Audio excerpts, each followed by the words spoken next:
সব ছাড়তে পারবো, কিন্তু ইলিশ মাছ একদম ছাড়তে পারবো না। বন্ধুরা, এই কথাটা বাঙালিরা কিন্তু বলেই থাকে, তাই নয় কি? তো আজকে বাঙালিদের ভীষণ প্রিয় একটা রেসিপি, ইলিশের সর্ষে পোস্ত বা কাঁচা ইলিশের সর্ষে পোস্ত, যা এপার ওপার দুই বাংলারই ভীষণ প্রিয় রেসিপি।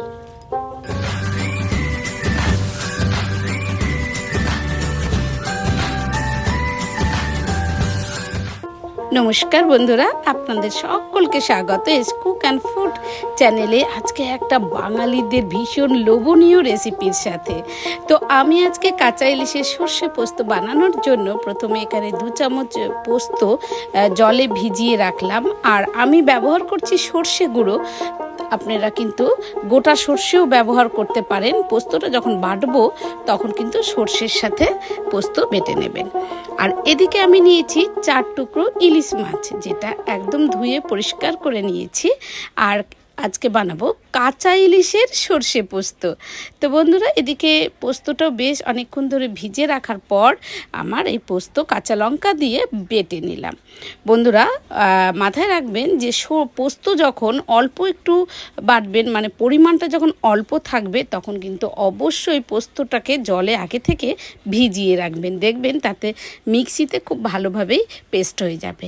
আর আজকে আমার এই রেসিপিটা আমি বানাবো একদম সর্ষের তেলে। তো এখানে আমি বেশ 3 চামচ বড় টেবিল চামচের সর্ষের তেল নিয়ে তার মধ্যে দিলাম মেথি ফোড়ন। হ্যাঁ বন্ধুরা, একদম মেথি ফোড়ন। মেথি ফোড়ন দেওয়ার পরে একটু মেথিটা ভাজা হয়ে গেলে আমি এখানে দিয়েছি 2 কাপ জল, এবং তার সাথে দিয়ে দিলাম আমি হলুদ আর লবণ। তো আজকের রেসিপিটা একটু অন্য রকমের, আর এত চটজলদি রেসিপি যে ভাত বাড়তে বাড়তেই এই রেসিপিটা কমপ্লিট হয়ে যাবে, আর আপনি ভাতের পাতে এই রেসিপি পরিবেশন করতে পারবেন।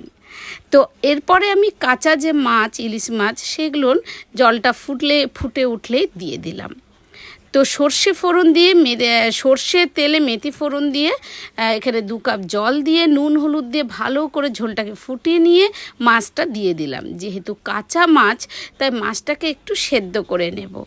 বন্ধুরা, এই রেসিপির যে মাছ, ইলিশ মাছটা খেতে মুখে দিলে জাস্ট মিলিয়ে যাবে।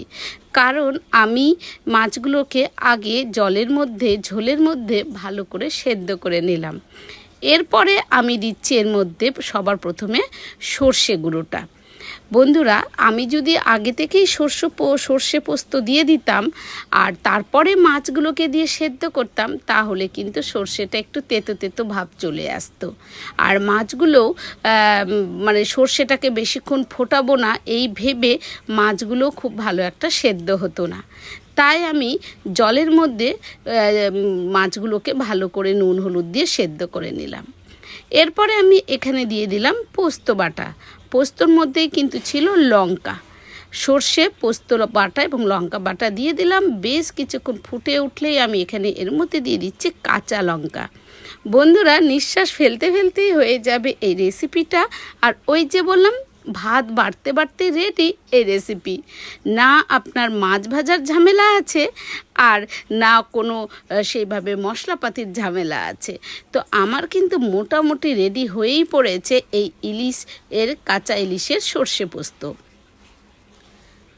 এরপরে লাস্ট টাচ হচ্ছে সর্ষের তেল, যেটা আমি বেশ পরিমাণে মনের মতন করে দিলাম। আপনারা যদি মনে করেন সর্ষের তেল লাস্টে দেওয়াতে গন্ধ হবে সর্ষের তেলের, তো একদম নয়। কারণ আমরা কাঁচা পোস্ত বা কাঁচা সর্ষে বাটা খেলে কিন্তু সর্ষের তেল দিয়েই খাই। তখন কি গন্ধ করে? যদি তখন না গন্ধ করে থাকে, তাহলে এখনও করবে না।